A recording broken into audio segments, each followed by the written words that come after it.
को मेरा नमस्कार। शिवालिक संस्थान की ऑनलाइन वीडियो क्लास में आप सबका हार्दिक अभिनंदन, स्वागत है।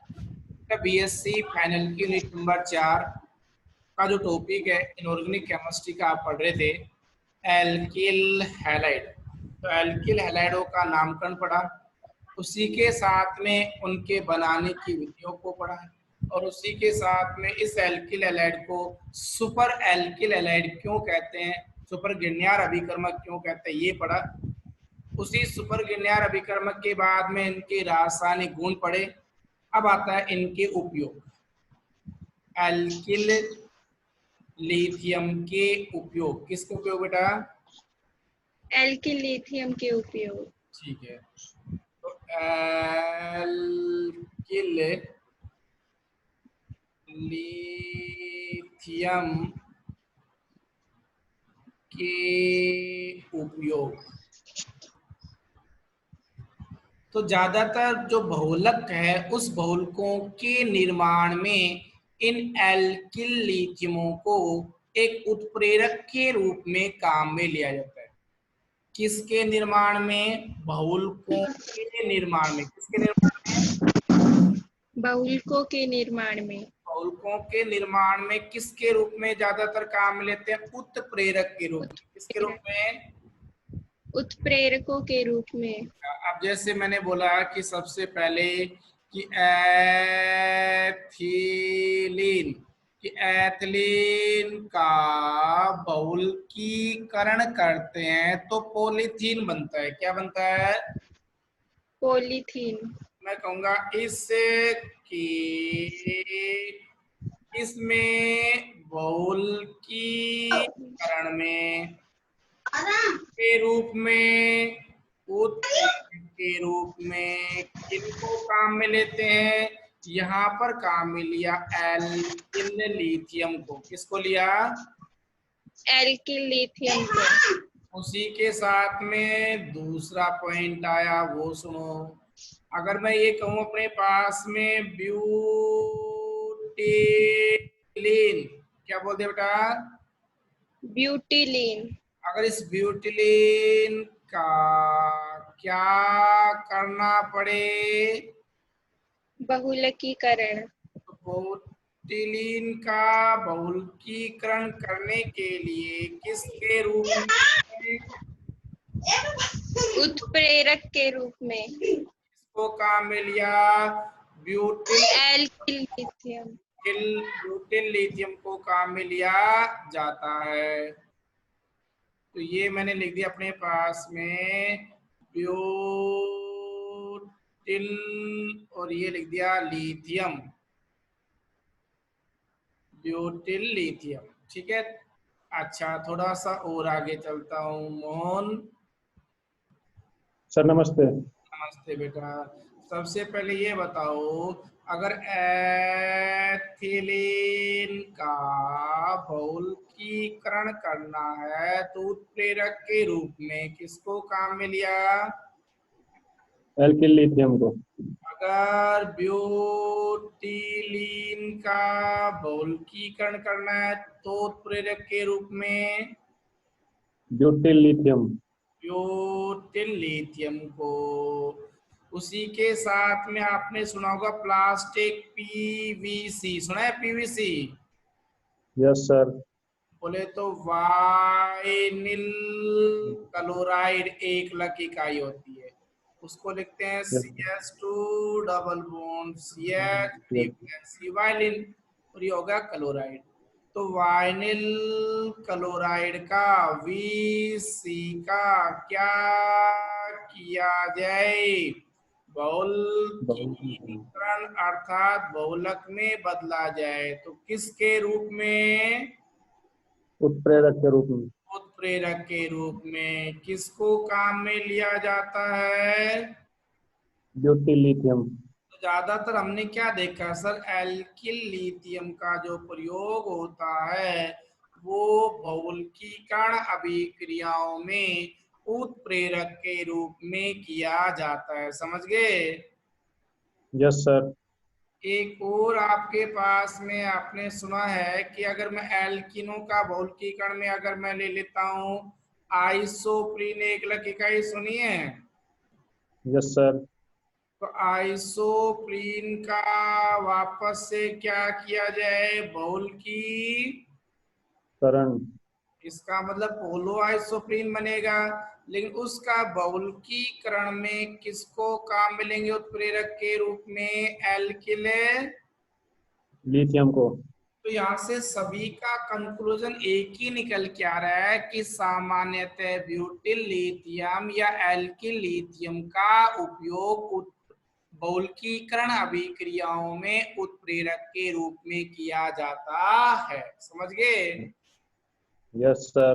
अच्छा भैया, अब थोड़ी सी बात और आगे चलते हैं। इस एल्किल लिथियम के उपयोगों की बाद में जो अगला पॉइंट आता है वो आता है पर्सन। बताओ, 1 या 2 नंबर में यूनिवर्सिटी एग्जाम में सीधा क्वेश्चन पूछा जाता है कि डाईमेथिल टिन डाईफ्लोराइड डाईमेथिल्टिन डाईफ्लोराइड की संरचना बनाइए। लाओ गुड ये आया आपका 1-2 नंबर में क्वेश्चन। तो कैक मैथिल है 1 या 2? 2। 2 मैथिल है। इस डाई मैथिल टिन के स्ट्रक्चर बनाने के लिए सबसे पहले दिमाग में आया धातु कौन है? टिन। तो ये लिख दिया टिन हो गया। टिन के साथ में कितने मैथिल हैं? 2 मैथिल। तो ये 1 मैथिल है और ये दूसरा मैथिल है। तो ये बन गया डाई मैथिल। उसके बाद में क्या है? डाईफ्लोराइड। ये हो गया आपके पास में 1 फ्लोराइड और 2 फ्लोराइड बन गया। Yes sir. लेकिन आपको इसको बहुलकीकरण के रूप में बनाना है इस लेसन के अकॉर्डिंग। तो फिर से आप क्या लिखोगे? एस एन के ऊपर एक CH3। मैथिल, दूसरा मैथिल, 1 फ्लोराइड, दूसरा फ्लोराइड, राइट। Right sir. फिर से वही एसएन, इसके ऊपर 1 मैथिल, नीचे 1 मैथिल, ये फ्लोराइड और ये। फ्लोराइड।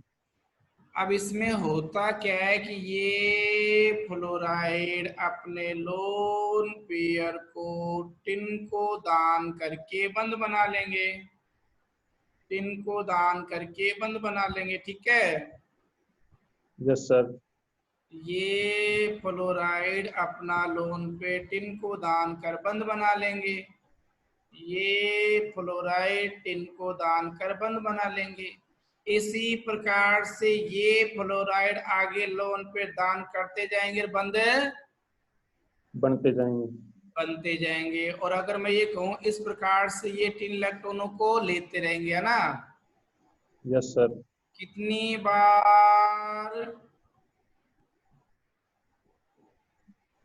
n एन बार। बार। तो ये आपका क्वेश्चन था डाईमेथिल टिन फ्लोराइड की संरचना बनाइए। तो इस प्रकार से आपको स्ट्रक्चर बनानी थी, समझ गए। Yes sir. इसी का एक दूसरा रूप और लेते हैं जो क्वेश्चन पूछते हैं बार बार आपसे। लाओ सर, एक और आया डाईमेथिल टिन। डाईमेथिल है टिन। इन। अब यहाँ पर भाई फ्लोराइड की बजाय ये लिखा गया डाई क्लोराइड। फ्लोराइड की बजाय क्या लिख दिया?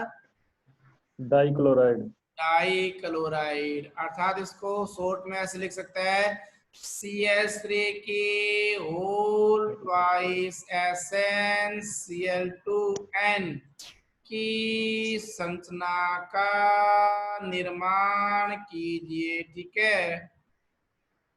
Yes sir. तो उसी प्रकार से मैं बना रहा हूं।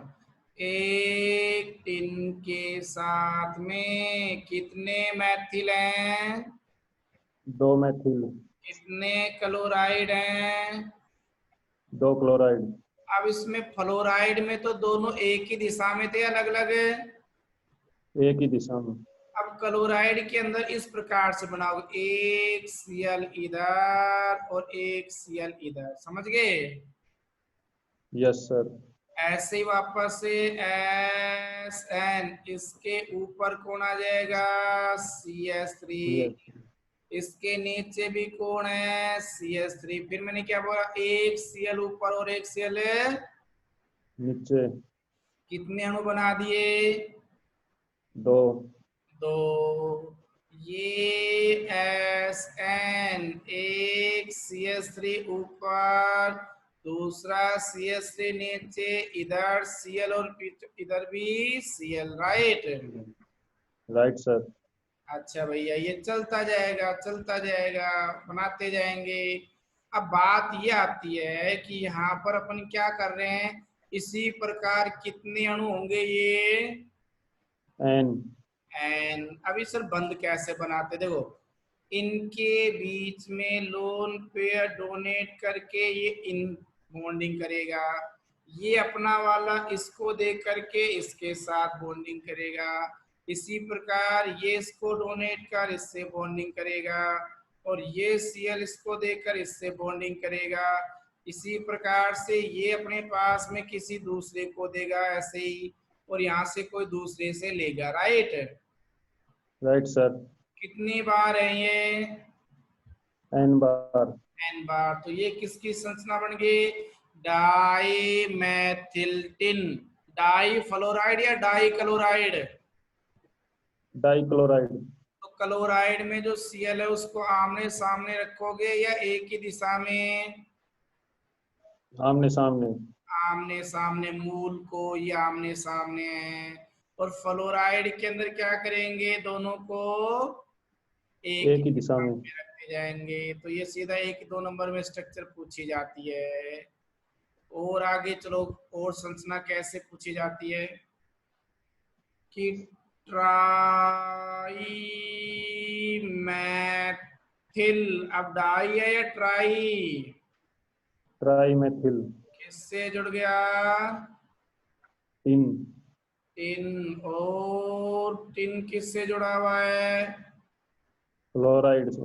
अब इसकी संरचना पूछ ली, बनाए? Yes sir. तो भाई बात ये आती है, ये आपका टिन हो गया, यस सर।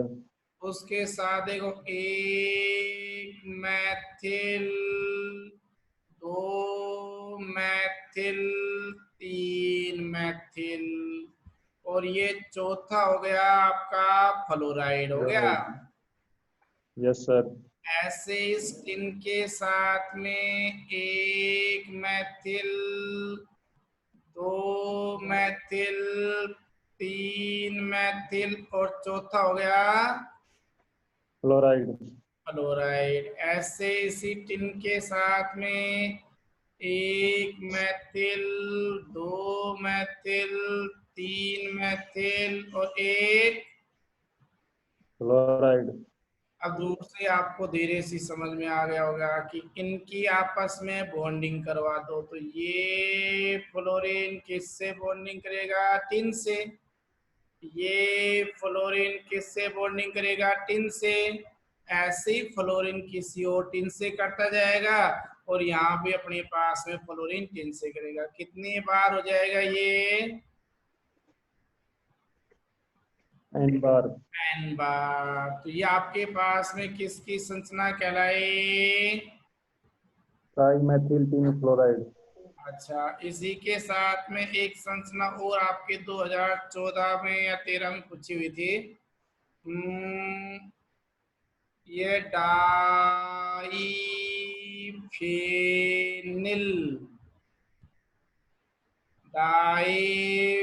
डाईफेनिल्टिन के सट फलक की संरचना बनाओ।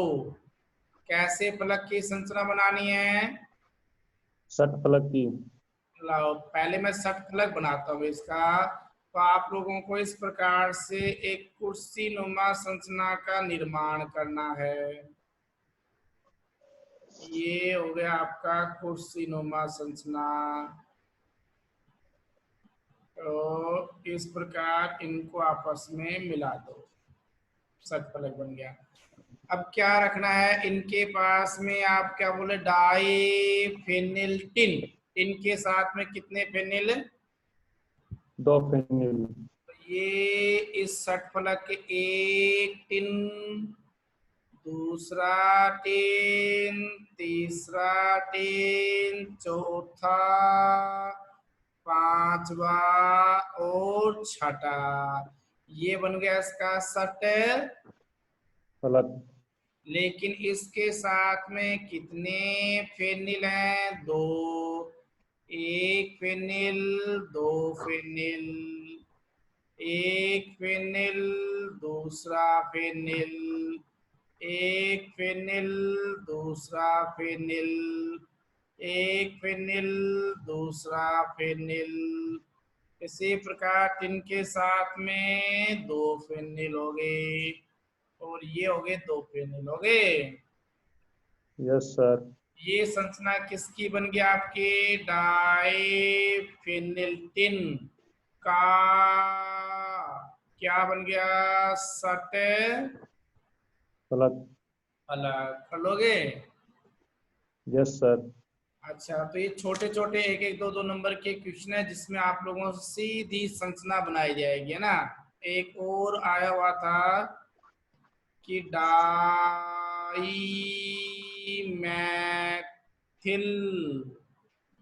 टिन, डाईनाइट्रेट, क्या नाम दिया? Dimethyl tin dinitrate. अच्छा, इसकी संरचना बनाइए। या CH3 होल ट्वाइस SnNO3 की होल ट्वाइस की संरचना बनाइए। इसके पीछे एन नहीं लगा रखा तो मत लगाओ, कोई बात नहीं। तो यहाँ पर ये टिन के साथ में कितने मैथिल हैं? 2 मैथिल। ये CH3 और ये CH3। के साथ नाइट्रेट ON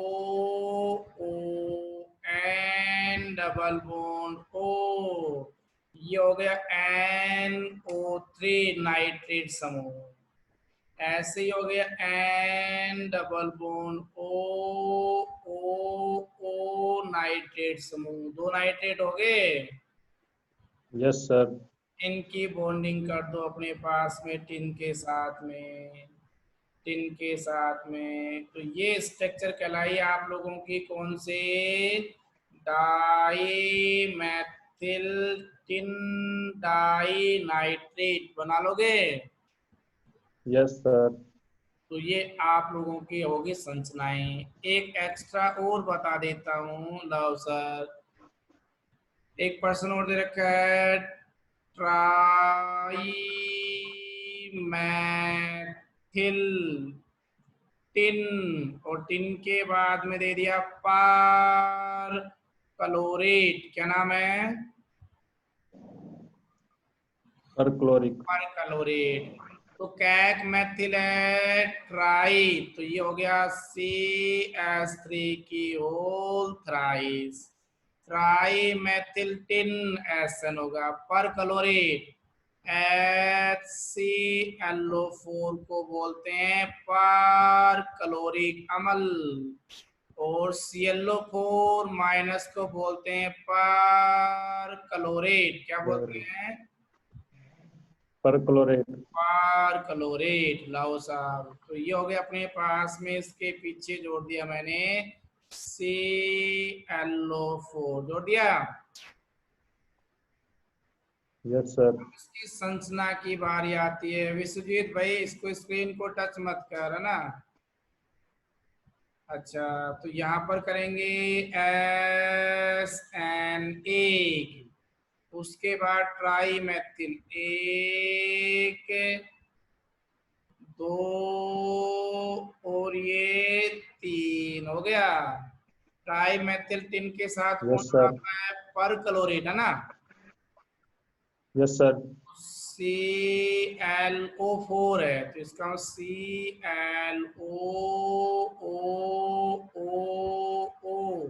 ClO4 इनको आपस में बंधित कर दिया, तो ये संरचना बन गई अपने पास में try methyl tin perchlorate. Acid के साथ एक ग्रुप और जोड़ दो, तो ये SN के साथ CH3 और ये OCl 1 2 और ये 3, इनको आपस में आप बंधित करवा दो, ठीक है ना। तो ये संरचनाएं आपकी क्या कहलाएगी, ऐसे जोड़ते जाएंगे, ऐसे जोड़ते जाएंगे। तो ट्राई मेथिल टिन परक्लोरेट, इनमें वैलेंसियों को ध्यान में नहीं रखा जाता है, ये एक कॉम्प्लेक्स है। हो गया क्लियर? अगला जो पॉइंट आपका नेक्स्ट पॉइंट है वो कौन सा है, धातु कार्बोनिल यौगिक। क्या नाम है? धातु कार्बोनिल यौगिक। अच्छा, ये बताओ कि आपके पास स्क्रीन पे मैंने क्या लिख दिया, धातु। और इस धातु के साथ में क्या जोड़ दिया जाए? लिगैंड। धातु और लिगैंड आपस में किस बंध से जुड़े होते हैं? उपसहसंयोजक बंध से। इन यौगिकों को क्या बोलते थे? उपसहसंयोजक यौगिक, राइट? Right sir. लेकिन मैं थोड़ा सा क्या बोल रहा हूँ, अगर लिगैंड जोड़ने की बजाय एक निश्चित लिगैंड जोड़ दिया जाए, क्या जोड़ दिया जाए? एक निश्चित लिगैंड। और उस निश्चित लिगैंड का नाम है कार्बोनिल लिगैंड। कौन सा बेटा? Carbonyl ligand sir. तो ये बताओ, अगर किसी भी धातु को कौन से लिगैंडों के साथ जोड़ा जाए? कार्बोनिल। अच्छा, तो मैं कहूंगा ये धातु और कार्बोनिल लिगैंड आपस में जुड़ेंगे और जुड़ने के बाद में किसी यौगिक का निर्माण करेंगे। और उन्हीं यौगिकों को क्या बोलते हैं?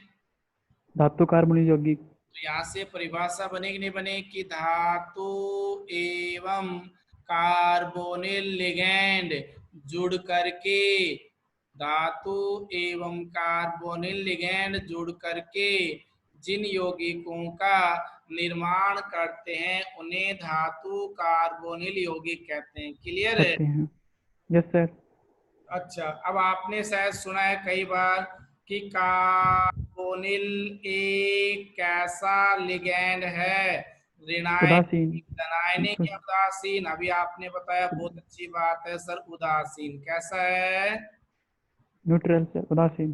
उदासीन है। लेकिन ये बताओ, इनके लोन पेयर दान करने की प्रवृत्ति के आधार पर, अगर एक लोन पेयर दान करेगा तो कैसा दंतु कहलाता है?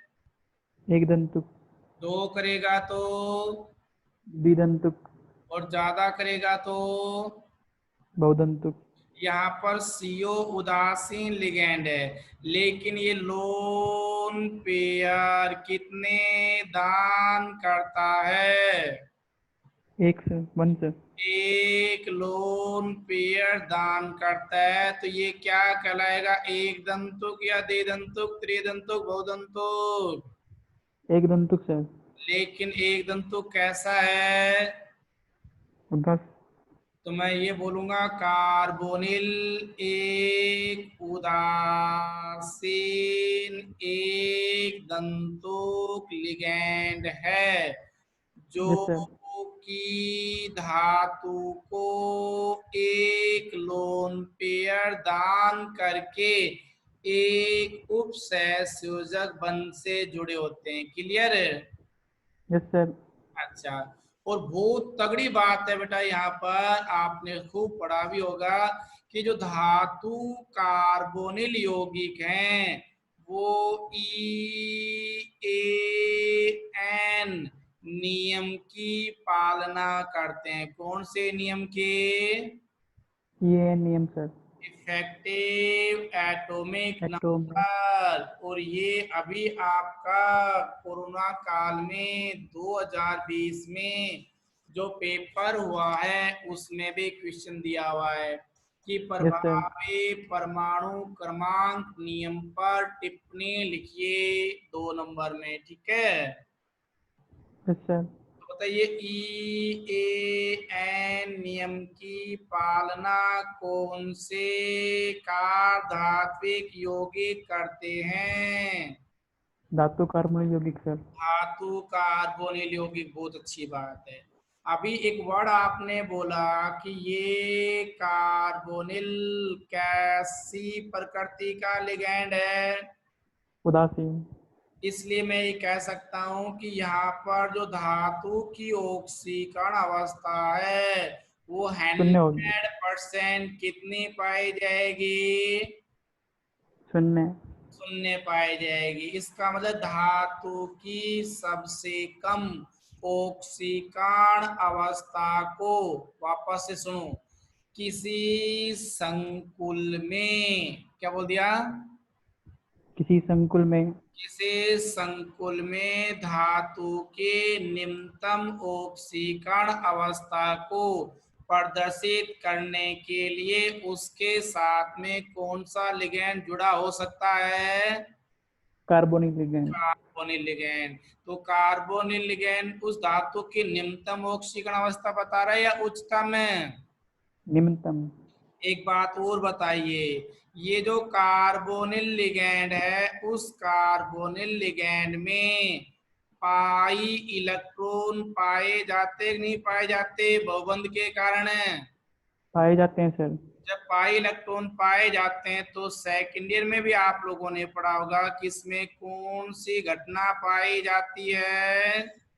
पश्य बंधन पश्य बंधन का मतलब होता है back back bonding. Bonding back bonding का मतलब क्या है? सुनना भैया, कि पहले लिगैंड के द्वारा अपने इलेक्ट्रॉन किसको दे दिए जाते हैं? धातु को। किसको दे दिए जाते हैं? आवाज नहीं आ पा रही भाई। धातु को और फिर वापस से धातु को सर मेटल को और वापस से धातु से ले लिए जाते हैं, तो ये घटना कहलाती है पश्य बंधन। क्या कहलाती है? पश्य अच्छा, अब मैं ले रहा हूं धातु कार्बोनिल यौगिक है उनका वर्गीकरण। कार्बोनिल यौगिकों का वर्गीकरण, तो ये है अपने पास में कार्बोनिल यौगिकों का वर्गीकरण। कार्बोनिल यौगिकों का वर्गीकरण। इस कार्बोनिल यौगिकों के वर्गीकरण में अपने पास में क्या है क्या नहीं है प्रीति?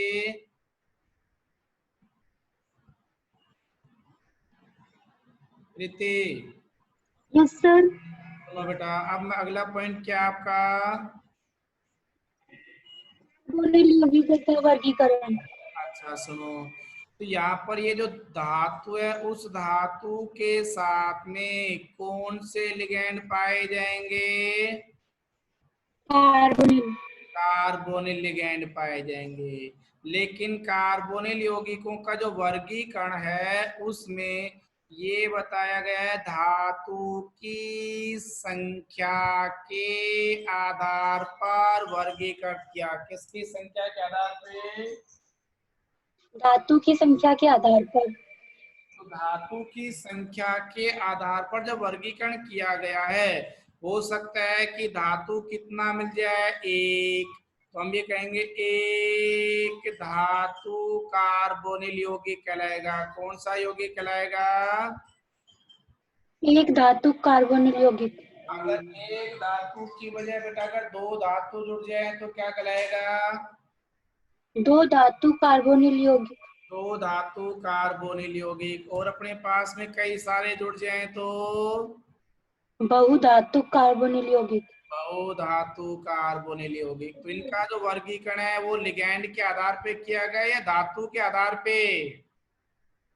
धातु के आधार पर। धातु के आधार पे। तो यहाँ पर एक मैंने एग्जाम्पल लिखा है, ये बताओ कि NiCO की होल 4, इसमें Ni क्या है?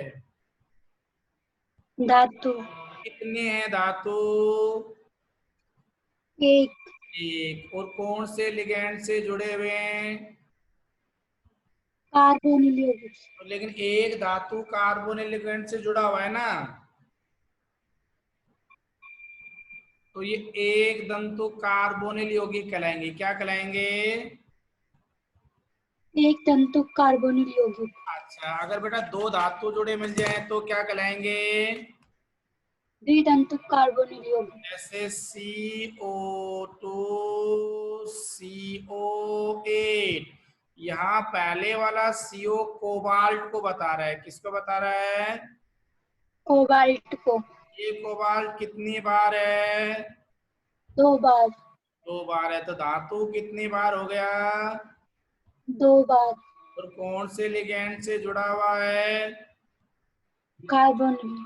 तो ये कौन से धातु कार्बोनिल कहलाएंगे? द्विधातु कार्बोनिल यौगिक। कौन से? द्विधातु कार्बोनिल यौगिक।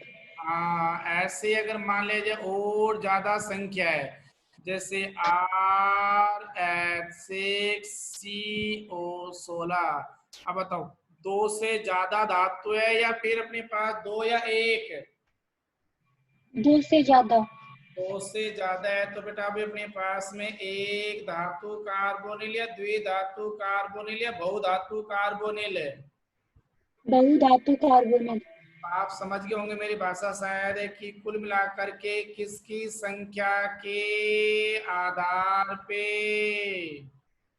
धातु की संख्या के आधार पर इनका वर्गीकरण किया गया? कार्बोनिल यौगिकों का। अच्छा, अगर अपने पास में एक धातु जुड़ा है तो कौन सा यौगिक कहलाएगा? एक धातु कार्बोनिल यौगिक। और 2 धातु जुड़े हैं तो?